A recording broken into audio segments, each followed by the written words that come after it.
Hello boys and girls. On this video I'm going to show you how to best use markers and vivids when it comes to creating your artwork.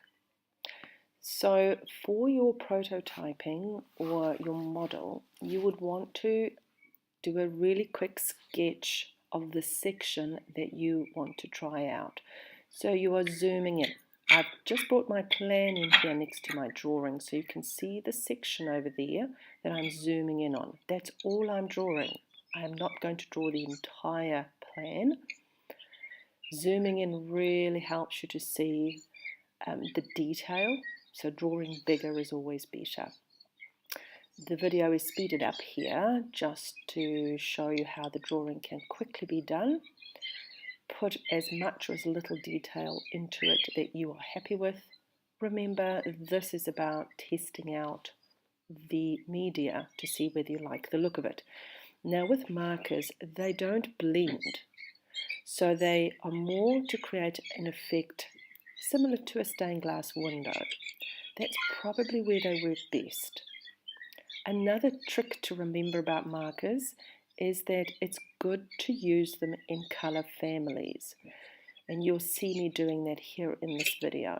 I will group into warm and cool families to use on different sections of this model. So here is the black marker.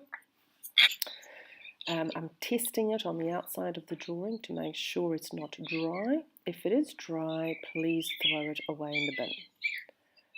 It needs to flow easily. Now the video is speeded up, but you will find that if you draw as quickly as this, the ink won't flow out of the pen very well. So you want to rather draw quite slowly and carefully, but smoothly so you don't have little jagged edges to your lines. You're not sketching with this, you need the ink to flow along the lines. So pull in one straight strong line over your pencil.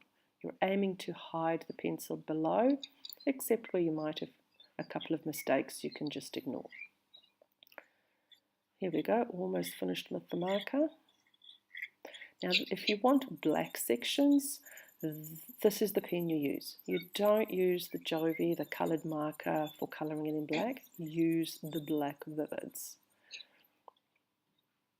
Always put the lid back on before you put them away. Now over here you will see there are some skinny sections and some fatter sections. We have two sizes of coloured markers, the skinny and the fat, and I'm showing you here with the orange the tip sizes and how they're different. In fact, I'm going to quickly draw it here on the outside edge, which is where I test my pens. Even in your real work, this outside negative space will be cut away, so you can test on there. Now, in real life, when you're doing this, you will need to colour even slower than this. If you colour fast, your colouring in will be streaky. Notice how I move forward into the white space continually. I don't go back over coloured in sections because then I roughen up the paper. Alright, so for larger sections I've switched out now to the larger or fatter markers. And in this particular section, as you can see, I am using a warm colour family. Now with the markers we also have two sizes. I'm using the thin detail marker here. This is a 0.5 pen and you can use them for very small detailed drawings. What I've used it here for is to split those two quarters into multiple strips because I want to use more than one color in there. This is how I introduce light and shade. So I'm just finishing off behind the quarters here, sort of the sunburst rays, and here we go. So with the quarters I'm going to use the two greens. The little quarter I have not split into strips with the thin marker, so I'm just colouring it in one shade of green. It's a little new frond, but the larger fronds here I'm going to use a light and a dark green. So you notice in the very skinny, very thin sections I'm using the smaller sized marker, working my way down the frond, And as I get to where it's getting wider and the thin marker is starting to struggle, I change over to the fat marker because that's able to work in larger areas and cover the paper much better without leaving streaks. And here I'm changing to the darker shade of the green, and that's how we get light and shade. So on the first front I put the light on the outside and the shade on the inside, and with the second front I did it the other way around. Again, you can see as I get into the very thin head of the frond, I use the thinner marker. Now, well, you can also use the thin black marker, the 0.5 detail pen, to go over an area you have already coloured in. This is a great way to add texture to your work. Again, the thin marker going into those tiny little spots, finishing off any gaps that were left. Yellow is a great colour to use as almost a gold colour. It really stands out.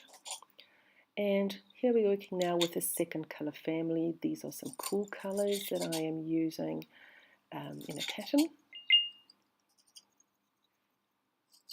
Again, the video is speeded up, so remember when you are working with it, go slowly, allow the ink to flow out of the pen. And carrying on down the bottom with the cool colour, so we also have a layering of cool to warm to blue from the top down, as well as pattern the cross between colours. And the grey over here works out really well as if it was silver, looking like little silver beads on the feather. And going in with the very thin coloured marker to pick up the little gaps. Now these markers are very expensive. These are metallic markers. We have copper and silver. These are not for colouring in because then they will run out really quickly, but they are great for detail work. They work best put over black, and you can see here I'm adding some texture dots. They could be seeds, they could be roughness, it could just be a pattern. So by tapping down the tip, I've created that pattern. And now with the silver, I'm going to use it to write with. Perhaps this is one way you might think about adding your sentence. It's not the only way, it's just one option. Again, you could use the detail black marker. If you're writing over yellow or white, that will stand out quite nicely too. The fat markers are just too thick for writing your words. Even this one is a little bit on the thick side. Right, make sure lids are always push on. So let's quickly go over the markers again. All markers, these are the fat ones, lids are on, packed away neatly. Same with the vivids, the black markers. And here, these are our little thin ones. All lids clipped tightly shut so they don't dry out. There we go, all tidied away. There are the metallic markers. There are a couple of them, but not many, because you don't need to use them a lot. And our thin detail black markers. Lids go on when you're done and pack them away where they are kept. So here we go. There is my zoomed in detail using markers, looking like a stained glass window. So you can see I did not use the entire plan. Have fun!